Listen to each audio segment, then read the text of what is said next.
மார்த்தாண்டம் அருகே தனியார் ஃபைனான்ஸ் நிறுவனம் வீட்டுச் சுவரில் அடமானம் என எழுதி அவமானப்படுத்துவதாக பாதிக்கப்பட்ட பெண் புகார் தெரிவித்துள்ளார்.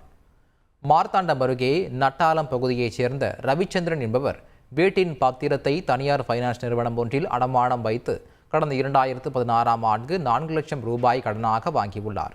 அவர் 89 தவணைகளை காட்டி முடித்தும் இன்னும் 2 லட்சம் ரூபாய் அடைக்க வேண்டும் என்று தனியார் ஃபைனான்ஸ் நிறுவன ஊழியர்கள் மிரட்டுவதாகவும் வீட்டுச் சுவரில் அடமானம் என எழுதி அவமானப்படுத்துவதாகவும் ரவிச்சந்திரனின் மனைவி ராணி புகார் தெரிவித்துள்ளார்.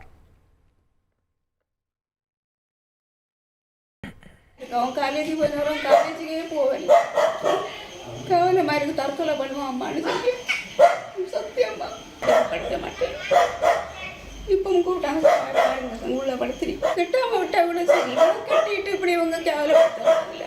ஃபோனில் அடுத்து இதெல்லாம் செய்து வச்சுட்டு எனக்கு ஃபோன் பண்ணி சொல்லி நீ வீட்டில் போய்